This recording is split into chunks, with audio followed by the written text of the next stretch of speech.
Pickaxe.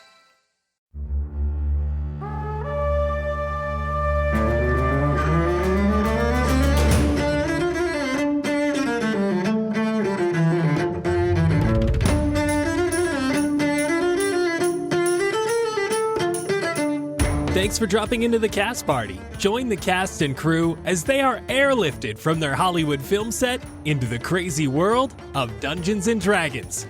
And action!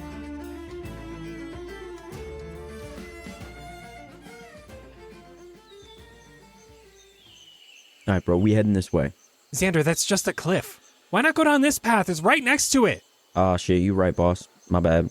Let's head down, but like here, though. Yeah, we definitely taking this way. Xander, that's a field of spikes. There's a staircase just right next to it. Let's go down there. Sebastian, you know I don't like stairs. We're taking the stairs, Xander.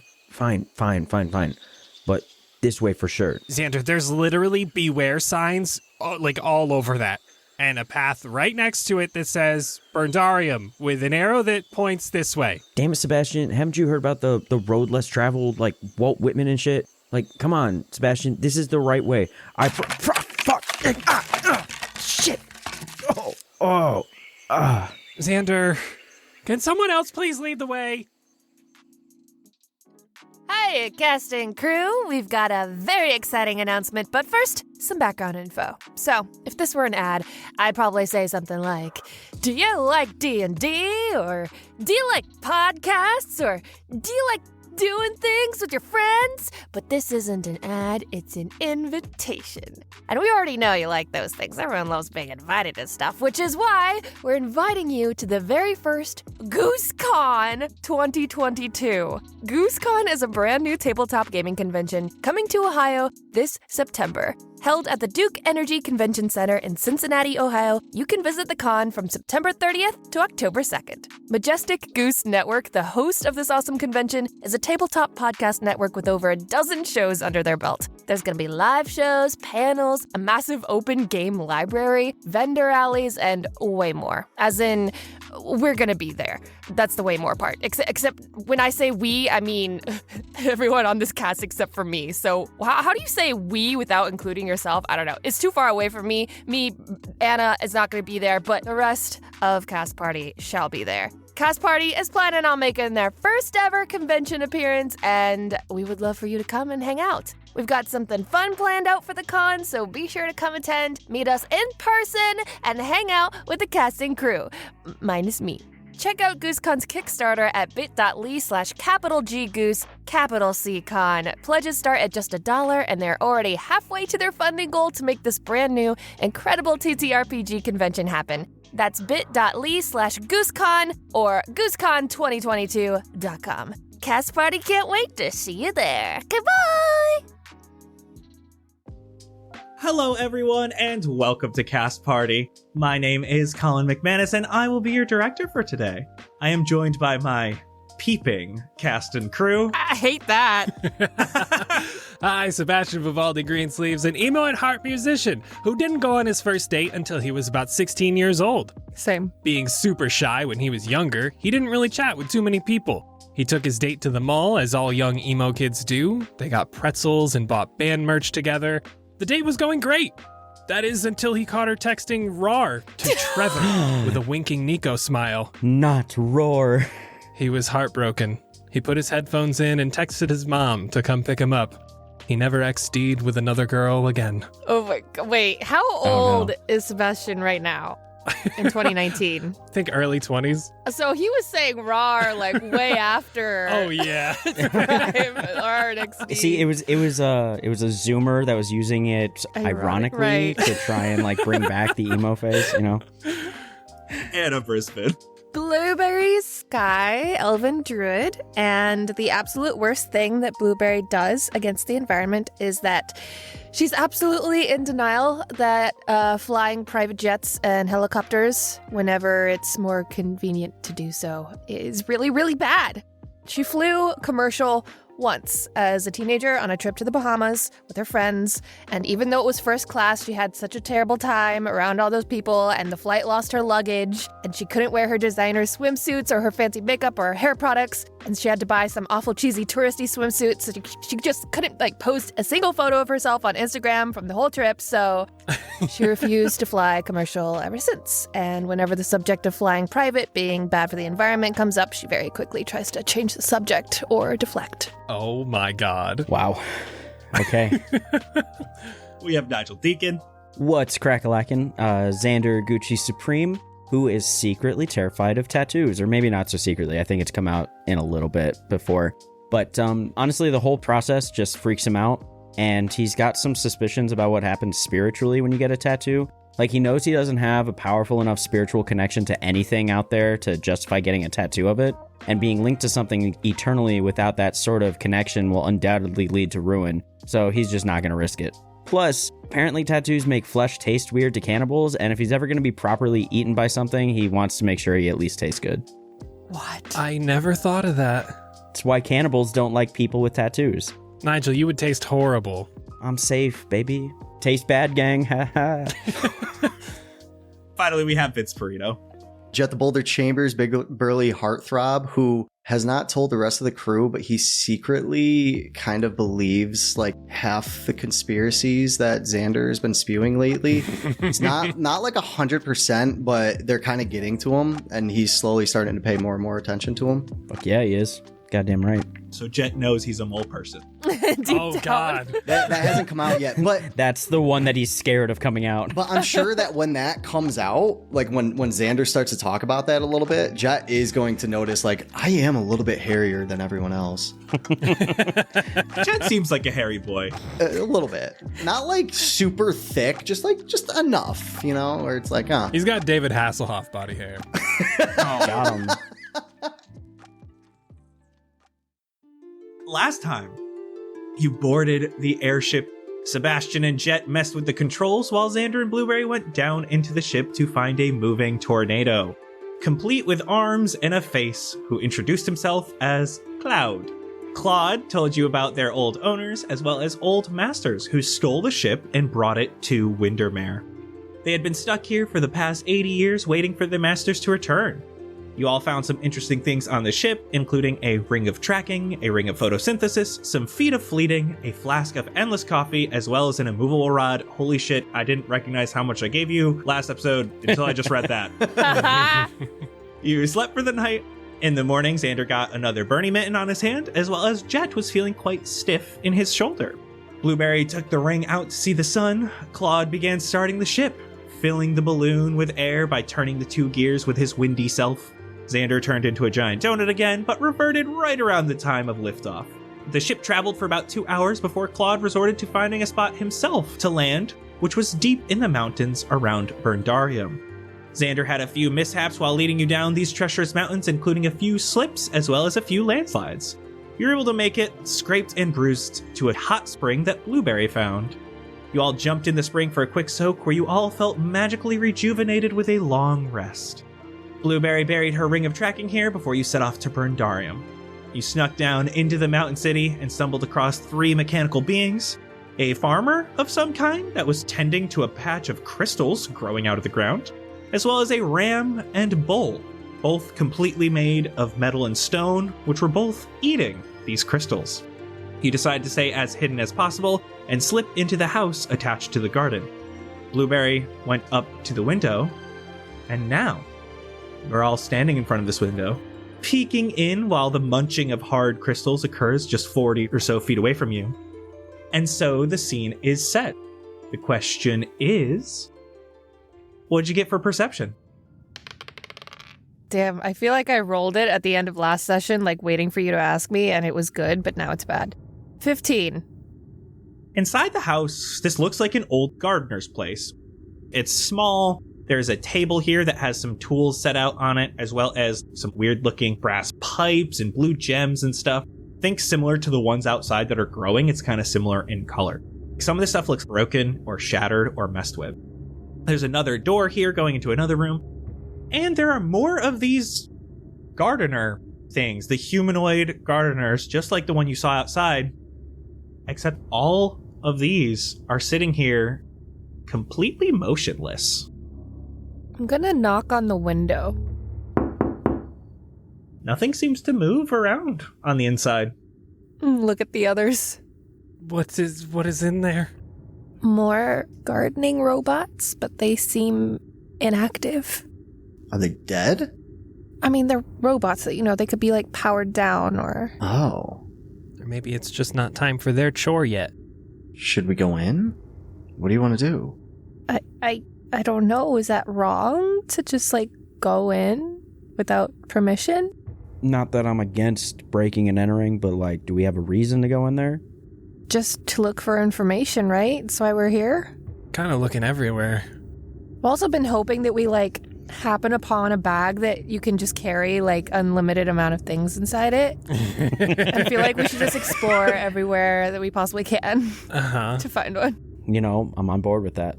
You know what? That you've convinced me. Let's go. And I just fucking shatter the window. Oh no. There's a door. No, I'm kidding. I'm kidding. God damn. Jesus. Well, I'm not doing anything because my stealth was shit. So, someone else, like, bust on in. I mean, I'll try the front doorknob. You walk over, opens right up. This is why we don't break windows. I go in. It was that easy? This room is very small. It looks like the side room is just a small bedroom that used to be used, but hasn't been in a long time. There's an old fireplace here, and there's just a line of these gardener robot type things. Nothing moves or anything when you get in there. They don't move, they don't look at you, they're like statues. I'll come in behind her. And then me, and I'll leave Nomura outside to just kind of keep watch, sitting on top of the house. And Nomura perches like a gargoyle on the roof. Hell yeah. Can I take a closer look of one of the robots? The closest one to the door? Give me an investigation check. Oh. 2? Nice. It looks a lot like the one outside. Can I take a look in this table that's down here? So there's a toolbox. There's a bunch of cogs and gears and stuff. You do see this brass rod that looks broken and looks like it had blue crystals from outside. Near the toolbox, you see an instruction manual. It is titled Mushroom Gardeners. And there is a drawing of one of these gardeners on the front of the manual. And it looks like it was written by Behavioral Coordinator Potix P. Cogwar. Oh, it's French. Potix P. Cogwar? Cogwa. I would like to read the book. I'm very interested in the botanicals. Oh, it's not botanicals because mushrooms are not plants. Fungi. Funganicals. Funganicals. The manual explains simple stuff like how to change a battery if it is ever damaged, how to recharge a battery if it is functional but has run out of arcane energy, basic repair stuff to these gardeners. There is even a portion in the back that is how to use. And it simply states that the gardener is already given its programming before being deployed. As long as it can find the crops and the equipment, it will continue to work whenever it needs to ensure bountiful mushroom harvests. Sebastian, it is not on the map, but there is a window there, so you can indeed see out towards the gardener, as well as if you look the right way, you can see the ram and the bull.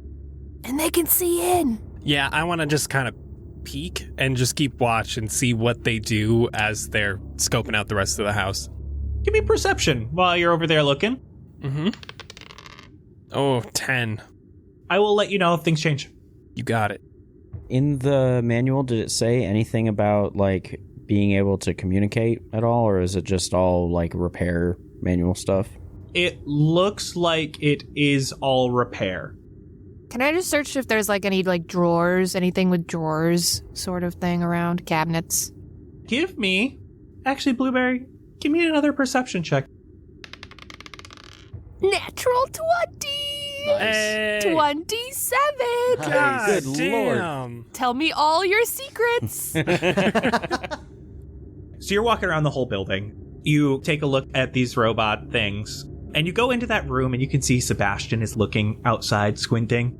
And Blueberry, you look out and there's something different about the gardener outside. Not just that it is active. There also seems to be a brass rod affixed to inside its torso. And you can see it's got a bluish green set of crystals inside of it. The one outside has a battery, maybe. It's got something plugged into it. Xander, did you tell Blueberry about the manual you found? I mean, I wanted to, but people started doing things. Yeah, I figure you had to take time to read that, so this is what I'm doing while you're reading. So Xander brings that over to you. You can see, just leafing through this, the drawings and diagrams in here, that does not look like a battery that they have been recharging. Oh, this is different. Okay. And nothing in the user manual says anything about crystals. He's trapping souls. That's the souls of all the dead miners.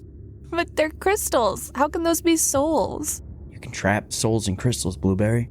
I feel like of all of us, you would be the one to know that. I mean, I know crystals, but I've never heard of a crystal trapping a soul. Then apparently, you don't know crystals. I've heard of souls carrying different kinds of energy. Y'all ever seen Harry Potter, the Horcruxes? That's like real life. Like, people can trap a soul in there. I don't think I got that far. Oh, that must have pained you to say, Anna.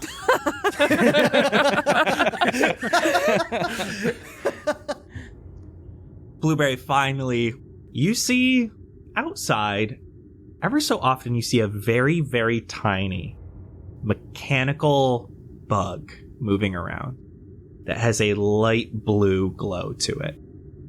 They are like the size of really tiny spiders. Does it seem to be doing anything in particular or looking at anything? Just kind of walking around like normal insect spidery thingies. How many? You see a few as you're kind of walking about. I point them out to at least Jett. They do look like they are more commonly around the gardener. These things are like crawling around near the robots. I mean, it's a farm. They got bugs. But they're robot bugs. It's a robot farm. Good point. Who's making these? What are they for? To catch the robot flies. You can't find anything in that book about robot bugs? Is there anything in the book about robot bugs? Absolutely nothing. Well, the book's about mushrooms, right? Not crystals? It's about the mushroom gardeners. Are there any of those rocks in the room that we're in?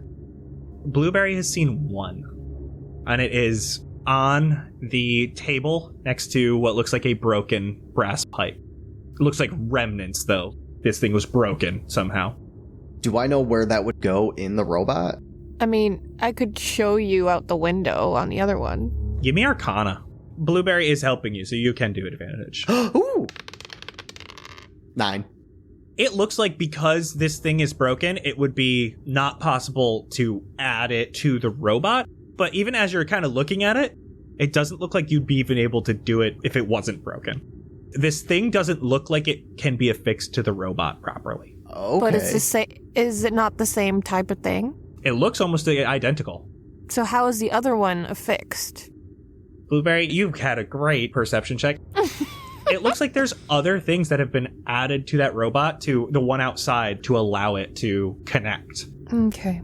So my best guess is that they added these things to like reprogram them to farm crystals instead of mushrooms. You know, like there's a sample of it in the tube. And then they did their own little homebrew of the robot to be like, no, instead of mushrooms, you do the crystals. So my theory is that robot out there, he gained sentience because there's nothing about that thing around his neck that's not on these ones. So like it's making like brain power in that tube, and that is what's guiding him. Like that's his brain, and the reason he got all these other exoskeletons here is if those ones out there break, he can just move his brain to another one. You know what I'm saying? As I'm peeking through the window and listening to Xander say that, I want to cast Detect Thoughts and focus on the tube. Yo! Okay. All right. That's not a bad idea, dude. You feel there is some sort of presence in the tube. A lot of them. But there are no thoughts. I was right. You cannot gather the thoughts of the bull or the ram either. Wait, Xander. You're onto something. Are they stealing souls? If it's souls, there's a lot of them. You know how I can kind of read people's minds sometimes? Yeah. Well, I tried it on the robot. Try these bugs. You're still going, right? Yeah. While you're looking at the bugs, give me an Arcana roll. Okay. 14. It feels like the same kind of presence you felt in that tube when you look at those bugs. Blueberry, it's the same thing. There's one in each bug. It's a hive mind.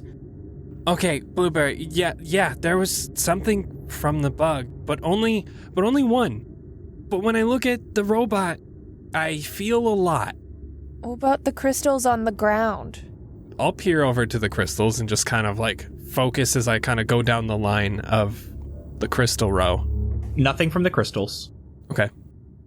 The ram and the bull also have those weird tubes, which I'm getting the same thing from the gardeners, but like nothing from the ram itself. But when I look at his tube, I can feel a lot of things. I don't know what those things are. Xander might be right on souls. I don't know. I wish I had more specific answers, but I'm feeling a large quantity of energy from all of the tubes, but nothing from the crystals. So okay, all right. So they're putting off like major vibes, right, Sebastian? Yeah, lots of vibes. Almost like rave-like vibes, where it's just mad people packed into one small spot. Oh. Okay, I can get behind that. They're going hard. So that makes me think this might be like a hive mind situation. I don't know if the crystals are involved with it or if it's just those little bugs, but like I feel like they're probably like, if you're feeling many but all as one. Yeah. That sounds like a hive mind. So if they see us, everybody's going to know we're here. So like the gardener has like the same thoughts as the bull, which has the same thoughts as the bug. Yeah, and if the bugs can see us, they know we're here already. Let's put that to a test. Why don't we try to distract one of them and see if they all can sense it at the same time? That's a lot of risk, though. Let's throw a rock outside real quick. We can all hide in here and just throw a rock somewhere and see if they even react to it. Here, I'm gonna like really, really quietly creak open the window. Jett, just find something to toss out the window real quick, and I'll shut it after. Yeah. Let me check this table real quick. I'm gonna grab like a handful of nails, and I'll run over to the window and just chuck them against this group of rocks outside. And then I shut the window. You can see that the bull pops its head up and starts walking over. This bull has those two horns that kind of go forward. You can see that as you do that, the tips of them light up like flashlights. Oh. And you can see two beams ahead of it as it is scanning around. Oh, get down. The ram does not stop eating. What about the gardener? Still gardening away. That's the thing about hive minds, bro. Like they might all share thoughts, but they don't all share actions. The bull walks over and it does not look like it has looked towards the window or seen you at all. Did you sense anything weird with that, Sebastian? No, just normal. I felt it get a little closer as it came up to look, but that's about it. What do you guys think we should do from here? Do we just leave? I mean, we could try to interview it, but if it doesn't have thoughts, I don't know if we're gonna get much. Yeah, no words, no nothing, just vibes. I'm kind of in the boat that we just leave this homie alone, because like, Just move to another area. He's not hurting anyone, right? he's not doing nothing. Okay. And like, we got this book. He's just trying to stay alive. That's my prediction here. We can come back, but it'd be less risky to leave without interacting and see what else we can find somewhere else. I'll be right back.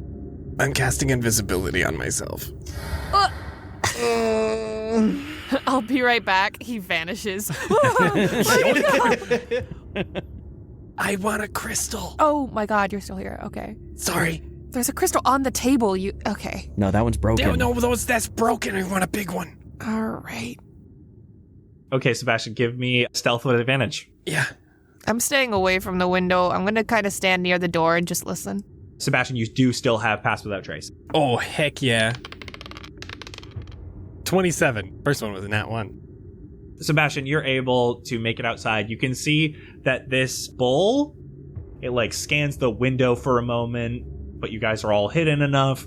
And you go over and you're just trying to grab one of these crystals. Yeah, I want to pluck one of the smaller ones from the ground. Maybe that's like at the end of a row or something. One that I feel like hasn't like grown as much if these guys are growing crystals. So you can actually see there's a bunch of shards all over the ground, but you can like find one of the smaller ones that hasn't been touched yet. It takes you a second. These things are like embedded in the ground. And while you're doing so, Sebastian, you start to hear something. It almost sounds like a bee buzzing, but it's louder than that. And you can hear it coming towards this area. I'm an army crawl.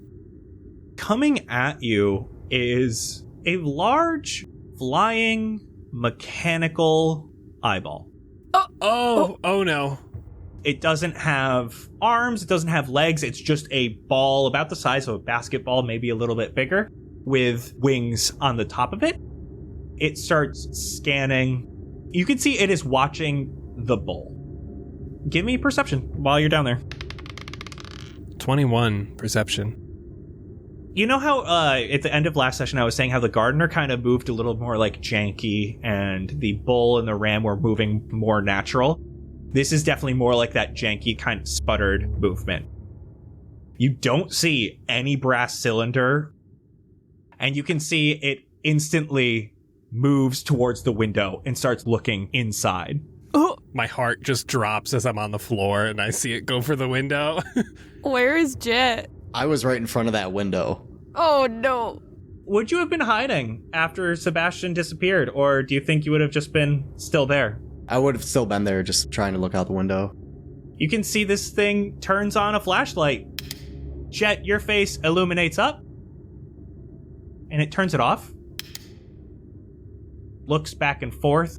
You can see that this thing is looking right at you, looking you up and down. And then it has like a laser pointer. Oh no, oh god. It shoots a red laser. Oh. You can see from where it is, it points the beam at the front door to the building. Are you directing me? I'm going to point at myself and to the door. It looks at you, and then it points to the door with the laser beam. Guys, do I open the door? Look at this thing. It's pointing at the door for me. What are you talking about? I'm going to go open the door. Why were you looking at the window?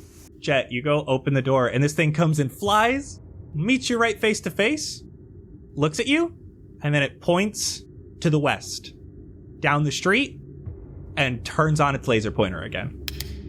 Is that the direction we came from, or? East, right? Yeah. It's basically putting you deeper into the city. Oh. Sebastian, you out there? You have the crystal in your hand now, but you see this thing's blocking the door? I'm not saying anything, and you just see a crystal kind of just bopping up and down. Hey, Sebastian, I have a feeling you're right outside. I think I'm gonna follow this for a little bit. Are you guys feeling it, or what? Nomura's gonna land on top of the flying eyeball. Nomura lands right between the two wings, and you can see it doesn't stop fluttering. It feels like it does know that there's something on top of it. Nomura will look down at it with its third eye, but then not do anything and just like flap off. All right, I trust it. I'm going out. If Xander's in, Blueberry? Yeah, we're here for information. We'll learn something. So as we go to the west, we have to walk by the animals, correct? You can actually see that as this thing comes out, it seems to be like pointing you with the laser pointer around wreckages of buildings across the street and then through this building or around this alley to kind of try to hide you more from these robots. Really? But the animals did see the flying eye, correct? Yes. So they're friendly to that, but shit, okay. I'm gonna pop out of invisibility and hand the crystal to Blueberry. You know crystals. Here, I don't know if you know what this might do. Okay. Here you go. I put it away. Jett, what are we doing? This thing's taking care of us, I feel like. Look, it's pointing in spots that we can't be seen by any of the robots. It's been friendly to us so far. Maybe we give it a chance. I'll just start following it. Yep, same. So everyone give me new stealth checks. Pass without trace is still active. 24. Dirty 20. 16. 21. You guys are able to follow this eyeball's direction. It flies high and shows you with a laser where it wants you to go. Hey, you mentioned Harry Potter. This thing reminds me of that ball he ate in the flying game. Yeah. Squidditch? Yeah, I think so. Yeah, it was called like the Golden Bitch or something. You guys are able to get away from the garden. You can see a set of signs. The sign pointing different directions. It's almost like a street post sign to kind of tell you where different points of the city are. And you see Forged Row, the Lower Market, Commerce Crossway, and the Steel Reserve. The eyeball points its laser pointer to the Steel Reserve. Let's do it. Okay. Every time you come across another set of signs, it keeps pointing out Steel Reserve. And again, you have to walk through the desolate city. As you go further into the city, it is darker because you don't get that ambient light coming in from that massive opening. Every once in a while, you hear weird mechanical noises. Animalistic in some cases, but other times metal scratching against stone. And you're staying hidden as best as you can. You're able to walk through the shadows where you need to, ducking behind buildings where it makes sense. The roads are still made of stone. Ahead of you, you can see what you are about to reach. It looks like the ending portion of this area of the city. The cavern wall comes down in this area. And as you get closer, the eyeball turns a corner, and you can see another sign saying Steel Reserve and pointing to the right, where this eyeball has turned. All right. Around this corner, you can see a large wall of steel and brass built into the mountain here. Only a single wall is visible. The wall has a large metal door. It looks reinforced and very heavy. In front of this building is a large fountain in a courtyard. 6 statues around it looking at the fountain. But before you can get a really good look at this courtyard, you can see that the eyeball is coming back at you quickly with jarring movements. It sees you, and instead of the flashlight, it starts flashing a red. I hide. What the hell? Hide. Run. You hide. You can see the eyeball shooting its laser back around the corner you came across. I'll run that way and hide. Yeah. And it ducks behind this building as well. Oh my god. Oh god, I thought it turned on us for a second. Okay. It's a warning. Hide. Okay, so I'm ducking down. Can I see anything with the night vision? I can see so far. There's a small mechanical rabbit eating a small crystal that was in the fountain. Oh no, I've seen this movie before. We can't fuck with that thing. Yeah, no. That thing's dangerous, yo. On either side of this courtyard, it looks like there are 2 large castle-like walls. They look almost barrack size, 20 foot up, and they almost look like they look down upon this courtyard. Xander, especially with you looking at this is a bank called the Steel Reserve. It's got a big sign on it, a big metal door. It's built into this mountain. Doesn't look that scary. There's just a rabbit. But out of nowhere, you can see the small mechanical rabbit is picked up and thrown into the air. As that throw happens, you see a very long mechanical cat comes out of invisibility. Oh. The cat is the size of a panther. It is long. It has a tail that's equal in its body length in size. It flicks back and forth. The panther holds the rabbit in its mouth as it grits its metallic teeth. It uses its tail like a monkey and grabs the crystal the rabbit was eating and puts it back into this fountain.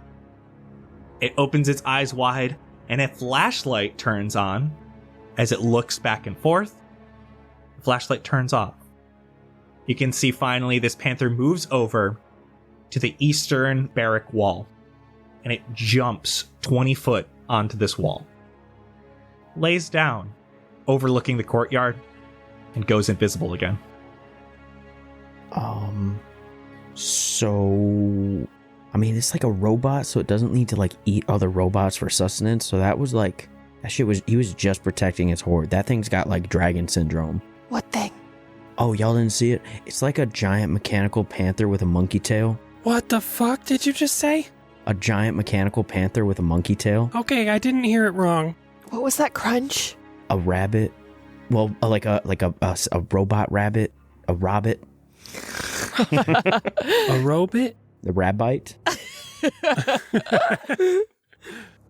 Xander, give me insight.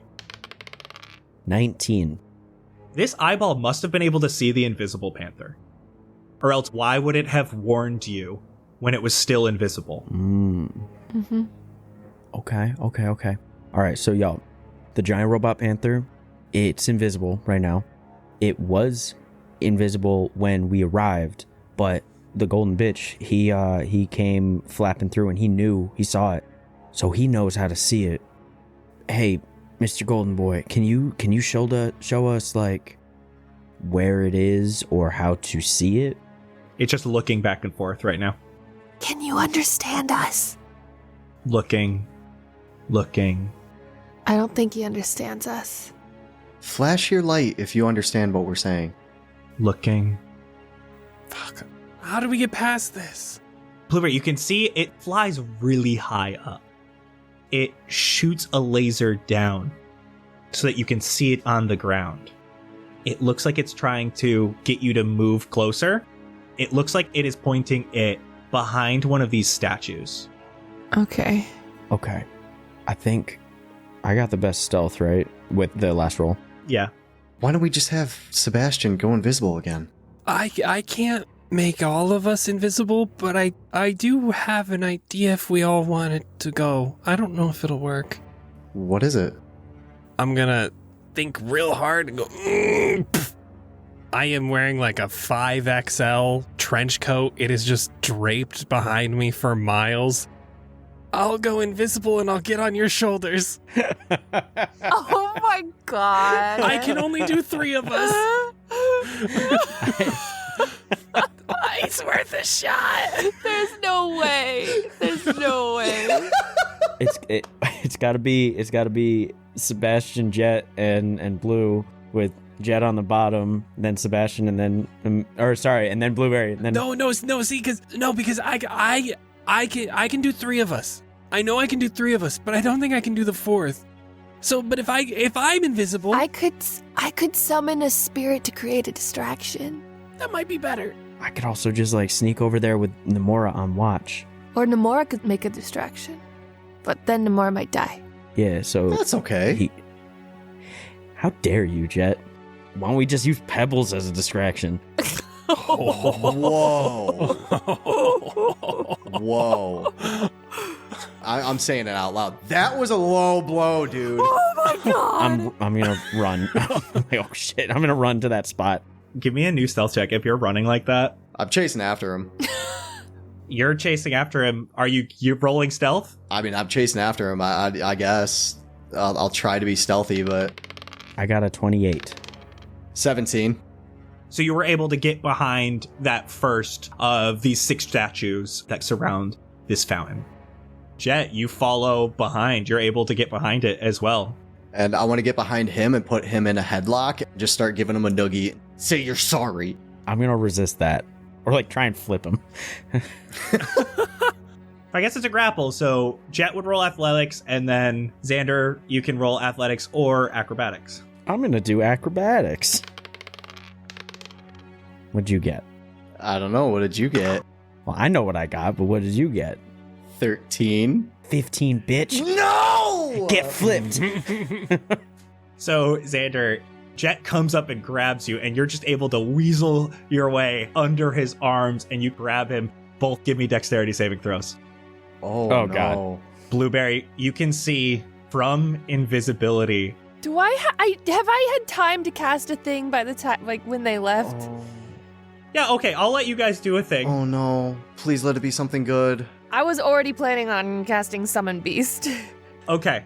Before we do that, then, don't roll your dex saves. Oh, okay. Where are you summoning the beast? Let's see, range 90 feet. It manifests as an unoccupied space that you can see. I would pick 30 feet above me and like a few feet to the east. I want to basically summon a little flying rabbit. Okay. The spirit of a little flying rabbit. And it's just gonna kind of be up there on the wall and kind of fly in the direction across the wall. I just make sure it knows to like run away from anything that comes after it. Don't die. Just a little fluttery rabbit in the sky. What's its armor class? Well, I would say it's dodging, but also it's armor class 11 plus the levels of the spell, so 14. I got 27 and a 14. Oh, yep. The first attack does 12 piercing damage as this thing chomps on it. Okay, it's very hurt, yeah. And the second attack does 17 piercing damage. Oh, eats it. And you can see it jumps down. Oh, at least now it's visible. Okay. And does look like it is indeed running after Jett and Xander. And I need everyone to roll initiative. Oh, No. You idiots. It's his fault. He got too sensitive. Hey, Oh my god. you don't bring up pebbles, man. Stop offering up Nomura as just bait. He's an asshole. You're an asshole.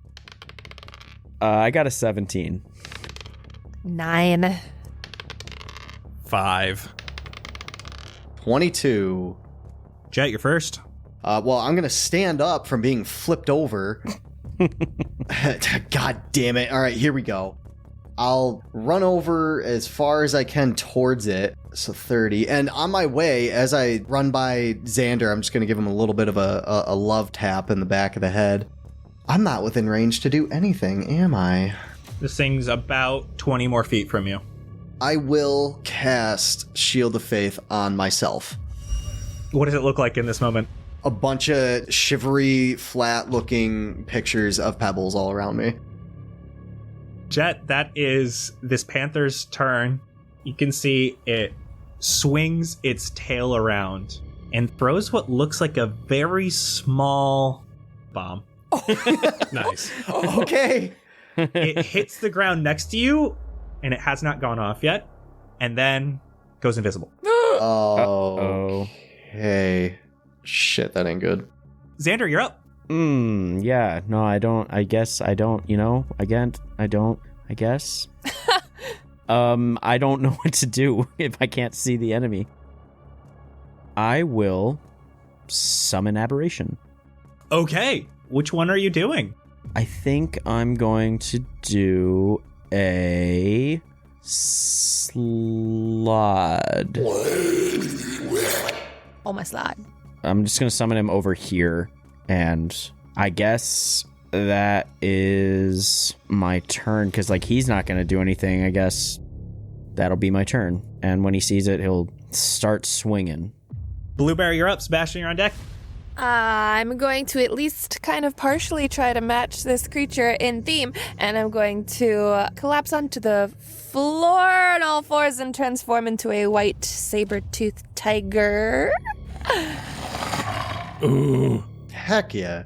And then I'm going to run 40 feet. Yeah, and I'm going to hold a claw attack for if this thing shows up within range of me. Sebastian, you're up. Okay, I was ducked behind that wall. I'm gonna pull Daisy around real quick and give Jett a little bardic inspiration. I have a song. It's been a while since I've done it. It's been a while. I pulled Daisy around. I'm trying to tune her a little bit. And then I go into, now this is a story all about how my jet's gonna flip you upside down. Now it'll only take a minute. Just sit right there while he bends your limbs and turns you into a lawn chair. A lawn chair? All right. I accept that. Soft claps, golf claps, And then I think I'm going to swing Daisy around, pull the crossbow out, and kind of perch onto the half wall and just hold a crossbow attack for the next time I happen to see the creature itself. And we are back to the top with Jett. At the start of your turn, I need a dexterity saving throw. Fuck. As This mine in front of you does indeed. It's a nat 1. God. So 5 altogether. That's 20 fire damage as this explodes. God damn it. Okay, what do I do? I will. So, did I get to see where the thing disappeared at? It disappeared right where Xander summoned his aberration. But it could have moved.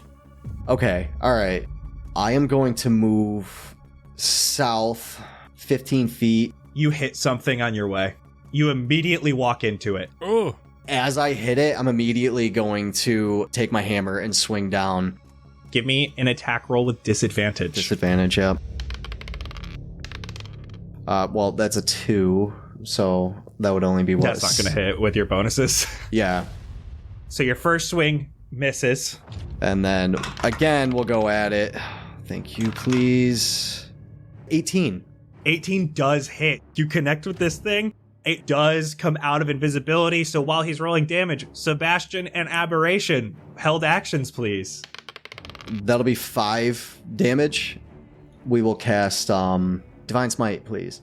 What level are you casting at? First level. And Sebastian, what'd you get for your crossbow? 25. Very much hits. How much damage did you do? 10 piercing.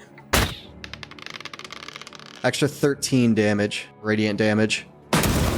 Nice. What about the aberration? Unless it can move towards it to attack, I can't do anything. You summoned it and then it didn't use any movement, right? Correct. Then I'll allow you to keep the movement. Okay, then it goes for 2 claw attacks. The first one definitely does not hit, so the second one, a nat 20. Let's go, boy. Roll that extra damage. So that's 2d10 plus 7. 22 damage. That was a lot. Jett is going to attack you. No. Ooh, the first one's actually going to miss. That's only a 16. Yeah, the other misses. one is a 21, though. That's only 10 piercing damage. Only? Okay. Xander, it's your turn. All right, so now that I can see this thing, okay, so I don't have any more spell slots, so I feel like necrotic damage isn't going to work on it, so I'm just going to Eldritch Blast it. 17 and 24. Both hit. Hell yeah. The first hit is 7 damage, and the second hit is 9 damage. 16 total. And then the aberration is going to come down and do another 2 attacks. 18 and 9. 18 hits. 16 damage. Blueberry, you are up. Sebastian, you are on deck. I, as a saber-toothed tiger, am going to turn around and run 15 feet south. And at first you're like, oh, what the hell, Blueberry, where are you going? And then I turn around and I run in a straight line 20 feet towards this thing, and I'm pouncing on it. Sebastian definitely panics when you run at him instead of the cat creature.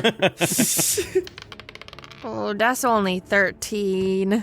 No, it's not going to do it. This thing is very dexterous. It's able to just dodge under you and around.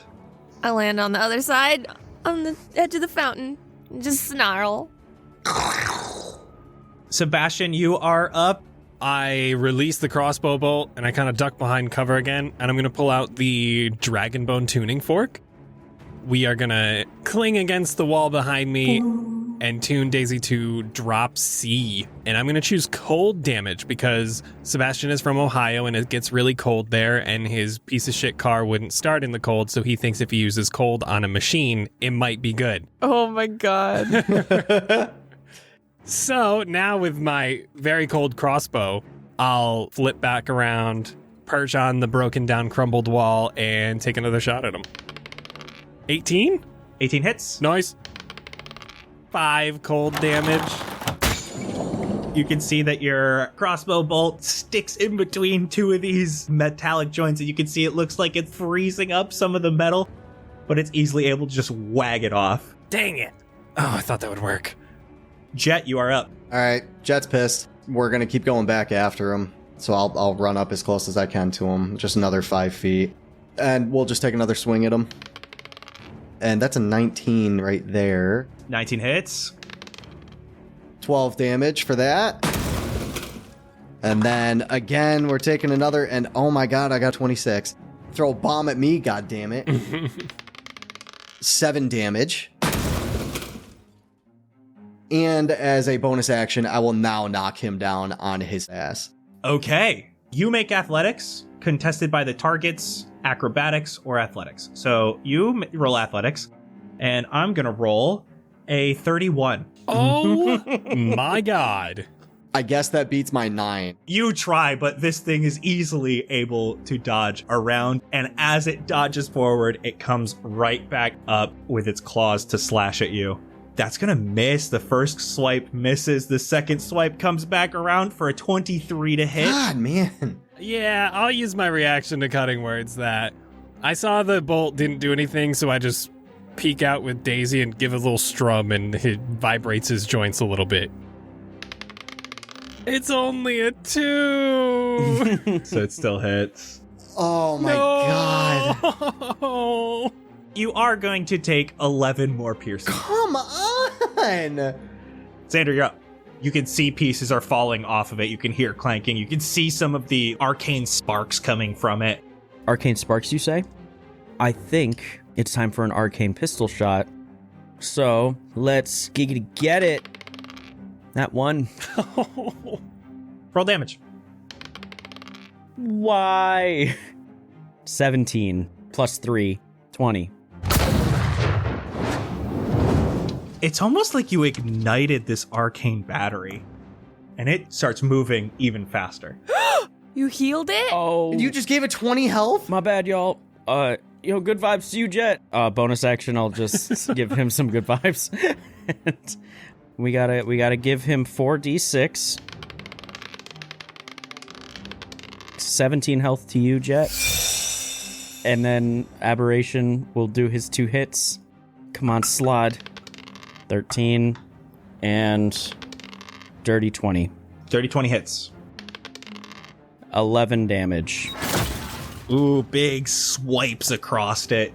Blueberry, you are up. Sebastian, you're on deck. I'm just gonna try to give it a swipe. Oh my god, I'm useless this fight. 11. 11 doesn't hit. I'm just gonna circle around to the other side of it. So I'm behind it, and the Slot and Jett are on the other side of it. Sebastian.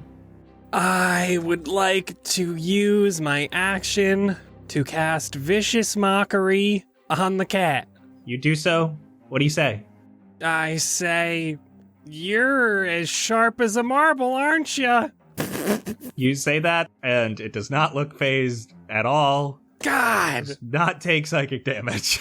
God! Oh, you have cold. No, you have cold active. Okay, wait, I actually do need to roll for this. Wisdom save of 15. Ooh, that is a fail. You gave it a brain freeze. Oh my god. 7 brain freeze damage, and it has disadvantage on its next attack roll. Anything else, Sebastian? No, that'll be it. That was a crazy noise you just made. Yeah. You moved your tongue real fast, yeah. Jett, you are up. I want to beat this thing into submission. 16. Does not hit. Come on. Another one. 19. 19 does hit. That's only 5, but we are going to do Divine Smite again. First level. 6 more. Okay, it's just gonna swing at you with 2 claws. 16 and an 18. They miss. Xander, you're up. All right. Well, I'm putting the gun away, and I'm gonna just normal finger blast it. 26 and a 13. 13 does not hit. Go ahead, roll your damage for your 26. 14. Xander. It's yours. All right. So, even though the last shot went inside the tube, I'm shooting at the tube to make it go kabloom. In it do kabloom. You can see that this panther monster did indeed have more of these mines on it, and you set off a chain reaction on the inside.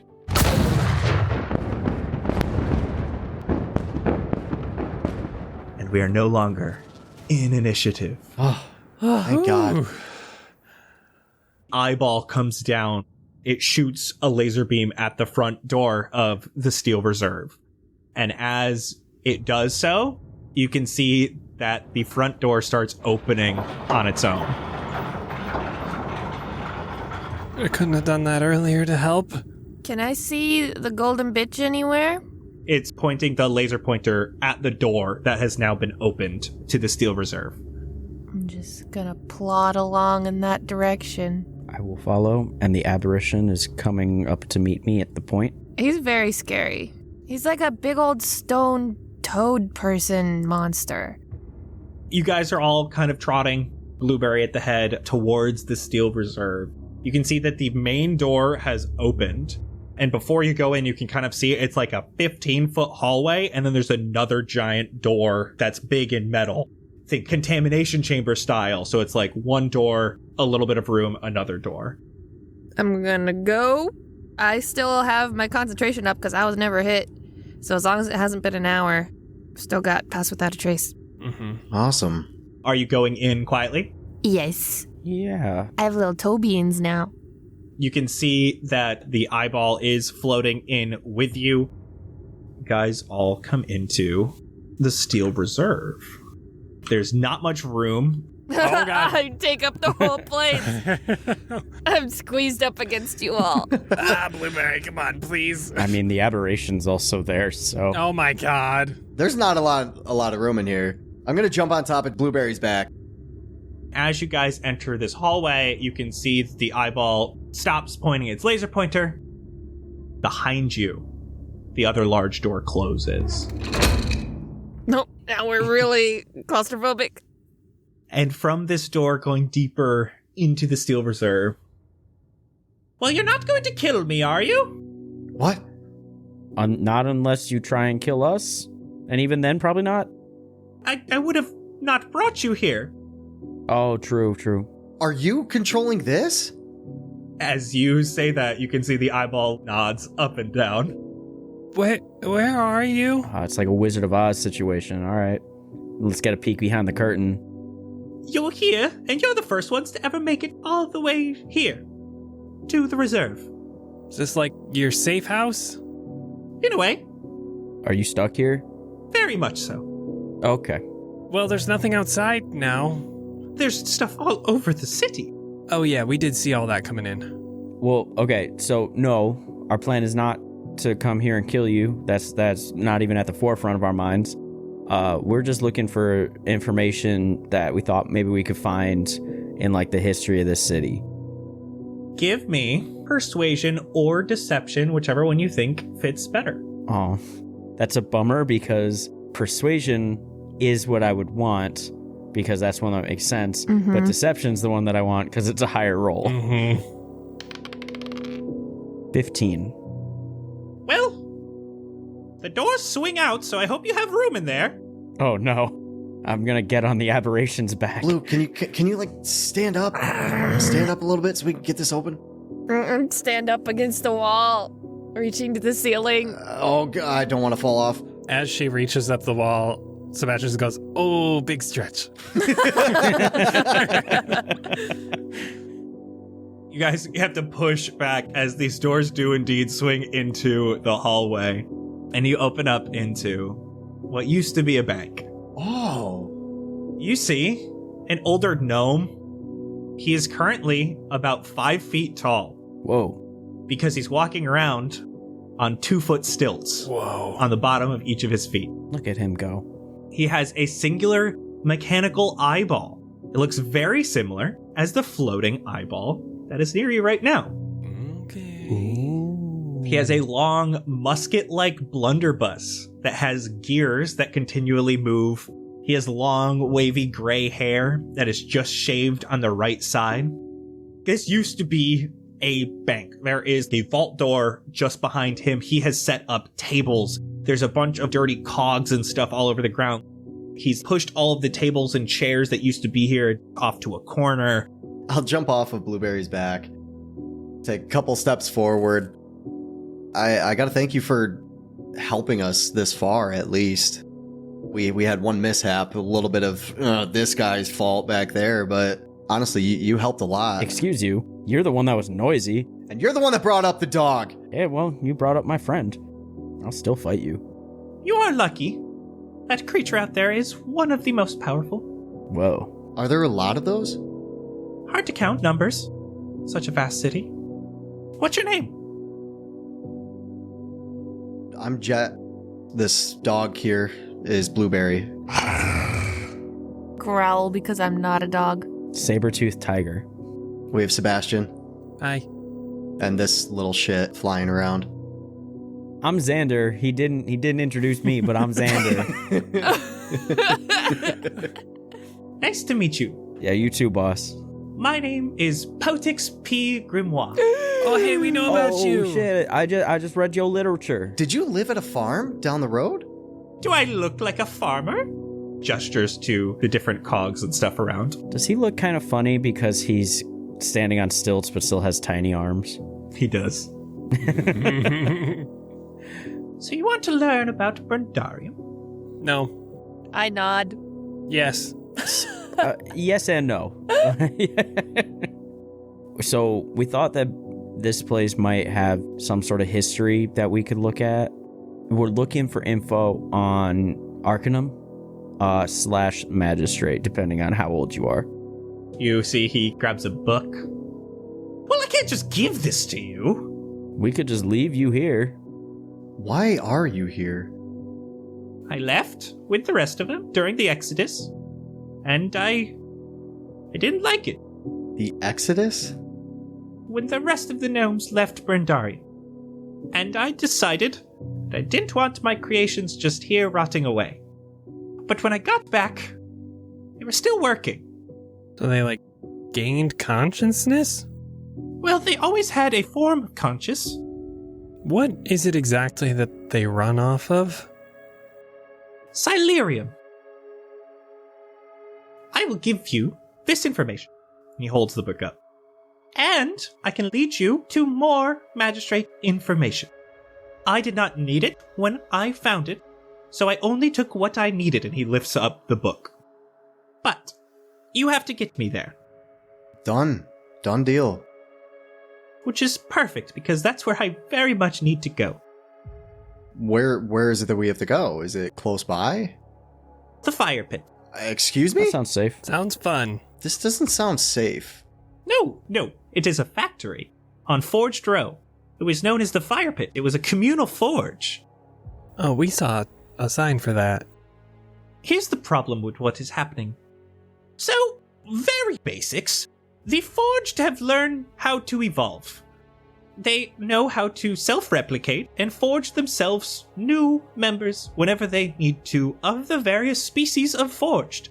Forged Row has hundreds of facilities for making them, and they take them over and use them. The problem is, they can upgrade themselves. Evolution takes millions of years for humanoids like us. We've changed over time so much. But for them, they just get to choose when they evolve. So if they see a need that isn't met, they can just make themselves better. We're seeing evolution at a rapid pace that they can just learn from their past generations' mistakes, and it takes days, if not weeks. That's kind of tight. And that's a problem. Oh. This could intentionally overrun all of Fendrea. Yikes. We already got involved with something like that, so okay. We could probably help stop that, if that's what your goal is. Are we trying to start another revolution somehow? No, we're trying to stop one, bruh. In no more than a few months, if this is left unchecked, they will gain more knowledge. They would definitely take over everything and get rid of all organic matter. Okay. Well, then. So, That's a lot to unpack. yeah, we take care of this now, or the entire world goes by. But there was a limited amount of Silurium initially. They were able to make it grow out of the ground. So now they always have a food source. There are some that don't even eat the gems. They prefer prey. Like that animal you just saw. Wait. Oh, no. I saw nature happening. That's, oh no. Why is that any more oh no than what you thought before? Well, I'm okay with robots killing each other because they're just robots, but if it's like actually eating it, like, damn, that's scary. That's like a real thing. That thing is eaten to live. Which, well, now I'm confused about my own morals, I guess. Why am I upset? Do you have any candy or anything? I got a hankering. Are you nervous eating again, Xander? I'll nudge your bag with my nose. Oh, yeah, you have those gummy bears from the school. Oh! I'll pull out the candy. You want some? Here, I got a few. I'll eat one to show they're not poisonous. Roll me a d8. Oh no. 8. Ooh, you got a clear one. Ew, the worst ones. Hell, fuck you. Sorry. Sorry. That was violent. I'm so sorry. Those are my favorite. It is pineapple flavored. Hell yeah. And for 1 hour, you have a +3 to insight checks, as well as you can use the mending cantrip once. Whoa! Ooh, that's dope. Anyway, can we rest up a little bit before we go? I only have one bed. We don't need a bed. We just need to sit down for an hour. Then yes. Is he telling the truth about all of this? Does he seem like a trustworthy fellow? Roll me insight with a +3. What is my insight? What is my insight? It makes it a 23. Damn. Xander, he's holding back. When he was just talking to you initially, he was pretty quick on his feet. And then once you start asking him questions and he starts explaining things, he thinks and hesitates. I'm gonna nudge Sebastian. Yo, I don't think he's telling us everything. I'm gonna try a little bit of something, but you just keep like, you do your thing. I don't know what the... Oh god, okay, So tell me, Mr. Smallpox. Pox, my boy. How'd you get stuck down here? Was it just that thing out there? Oh, no, it was not just that. There's been many a time where I have had to run for my life. When I got here, they were not all very advanced at all, in many cases. I set up in the bank, as it is a safe place. I made it my workshop. There's big metal doors that can only be controlled from the inside. There's only one way in or out. It's a safe place, huh? Wow. Because of the safe on the wall. Cool. So yeah, we're thinking we can def help out. We just wanna chill, relax, get a little bit of our stamina back, and then we can head out. Is there anything we need to know that's any secrets? Detect thoughts! We should just head to the fire pit. My plan is to be able to control all of the forged again so we can shut them off. I have a way of creating something that should be able to take control of all of the forged again. I don't know if you've seen these little bugs around. They have inhabited all of the forge. If we can control them, we can control everything. Control the bugs, control the masses. And Sebastian, that's what his thoughts are about controlling the masses by controlling the bugs. So hold on. Say we succeed in this, and we get control of all the robots. What then? If we shut them all down, we could create a place to either store them or destroy them, or we could create a giant forge to guard Burdarium, so that those with ill will never be able to control the forge that are here. How can we trust that you're not just going to take full control of them and then try to take over the rest of the world? I'm telling you this so that we can stop it. I think that's a very good indication that I do not want the world to just be destroyed. Zone of truth. What kind of saving throw is that? Charisma. He fails. So you're not going to kill me, you're just going to torture me to tell me everything. You want to know my secrets? All of them. He takes a deep breath. He's been holding that musket this whole time. He puts it down. Puts his hands on a table. I did it. It was an accident, but I did it. Did what? When I got back to Burdarium, all of the forged were just here. gathering dust, doing nothing. My beautiful creations that had blessed this place with progress, just sitting there. And now that I was here, I wasn't held back by politics. I went to upgrading. So you see, the magistrate, who you are interested in looking into, right before the Exodus, they were able to override some of our Forged. There was a rogue magistrate agent here that took control of Forged and attacked an infirmary. I can't have something like that happening again, so I wanted to protect against it. I created small mechanical Forged, about the size of bugs. They had self-replicating capabilities, and they knew to seek out all of the Forged. And I upgraded a few Forged with these brass cylinders, and you can see he pulls out one of the brass cylinders. They were going to run on a new power source that I created. Silurium. That's why I held up in this bank. He points to the vault. I keep the pure Silurium in the vault, so that no one else can get to it. I did not want anyone to be able to control these things anymore. And if you controlled their fuel source, you controlled them. Problem was, the bugs were far too intelligent. They started coexisting with the machines, and they were able to upgrade them themselves, to the point where the machines were able to develop free will. As the bugs' knowledge got into them, they learned to self-replicate. And I thought they would all burn out. I thought if I kept the Silurium in here, we would not have to worry about it. They learned how to imbue crystals. He points to some crystals he has on a table. I've been trying to figure out how they did it. I can't figure it out. I've been trying to figure out a way to destroy it. They have an infinite fuel source. They can self-replicate as much as they would like. I just do not want them to completely destroy all of Fendrea. I need to stop the evolution that they are causing. They're doing this themselves. They can't just rapidly evolve to become these monstrous things that can just destroy humanity.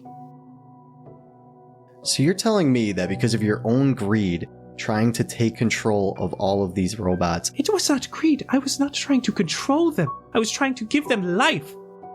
Why? What purpose would that solve? So my life's work. An empty city filled with my children. But now because of this, you could be killing off all life on this world.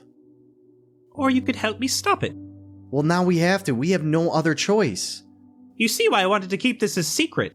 You understand, right? What if we never came here? What if we never came, and what if we never found you? What would have happened then? Then a mistake would have caused Fendrea to be eradicated. Will you help, so that I can help you with your quest to find knowledge about the magistrate? Well, at this point, there's no other choice. We have to. I'm always down for a good redemption arc. And he tosses the book to you. Ooh, snatchied. I'm gonna grab that. Xander, you grab that book, and you look at the title, and it says, "Today's a wrap." Oh, you Dang bitch. it. What? Jet's heated. Thank you so much. We love you. Goodbye. Goodbye. Bye. Xander's soon-to-be canon Alien One-Shot is right around the corner and is exclusive to our cast and crew over on our Patreon. Join us in achieving our very first Patreon stretch goal with under 10 patrons to go and support the show, all while snagging some awesome exclusive bonus goodies along the way. Head on over to patreon.com/castparty to become an official part of our cast and crew. You'll receive access to hours upon hours of exclusive bonus content, like the after party where Nigel just DM'd his very first one-shot live for you all. His first ever time DMing, and you can see it right now. You'll also get access to our community Discord, where we host live listening parties and community-run games, as well as entry into our merch giveaway that we do for every Cast Party episode. Speaking of, this episode's merch giveaway winner is... Cat T, congrats! We just got in our Matthias's University of Modern Magic College Crest crew necks, and good lord, they are my favorite merch item we've ever made. You need to check them out over at cast-party.myshopify.com. Thank you all so much again for listening. See ya. I'm being a naughty. Ooh, what'd you get? I got Lego My Ego Pop-Tart. Yo, what? That's a thing? Yeah. Oh, fuck! Did you get spooked? You're eating that? I'm about to make dinner? Good job, Heather. Did Heather just like hide in his room or something when I was gone? Definitely gave him a spook. I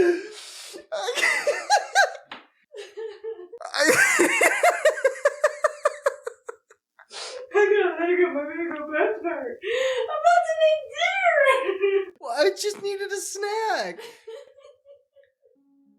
So many cool people worked on these mushroom gardeners. Lord Asselberg was the ideas guy. It looks like he came up with everything they would be able to do. Isuik was project manager and was the one coordinating everyone to get it done in just 3 weeks. Dang. Jeff the milkman was all about the design, though he had some weird ideas, I guess. It says right here that he really wanted them to have 7 fingers. Why do you need 7 fingers? Dubword was the one to design the facial features. These weren't really important to the structure of the robots, I guess just to make sure people could look at them all day without getting too spooked. New York was adamant about including Bluetooth into these things. They have Bluetooth here? But wasn't able to get enough blue teeth. Oh, for all the gardeners. Lady Lorax was the abdomen specialist. What the heck is that? No idea what that means. Saint D. Love was the one to propose that they were able to make other kinds of mushrooms. I don't know what other mushrooms are, but I'll just ask Xander when I'm done with this book. Eric 5 wanted them to float. He just thought floating was cool. Agreed. Ebab Flo was the communications expert. He would talk with the Forge to see how they were feeling each day. He was the only one who could speak with them. Interesting. War-Torn Knight wanted the Forge to be gardening maids. So gardeners during the day, but maids at night. Okay, multi-purpose, I guess. Sean De Jesus quickly shut that down with his March on the Steel Reserve for his Forged Rights movement. That was apparently a big deal. People even died fighting for the Forge to have the right to free time? Oh, good for them. Ash was adamant that Forged would bring in even more economy by being consumers if they would be paid. Jesky Fire even started building a mall specifically for the Forged. It was going to be run by Lexi, and it was going to have go-karts, a bowling alley, a mirror maze. Oh, this stuff is so cool! Oh, but then the whole Exodus thing happened. Man, that's a shame.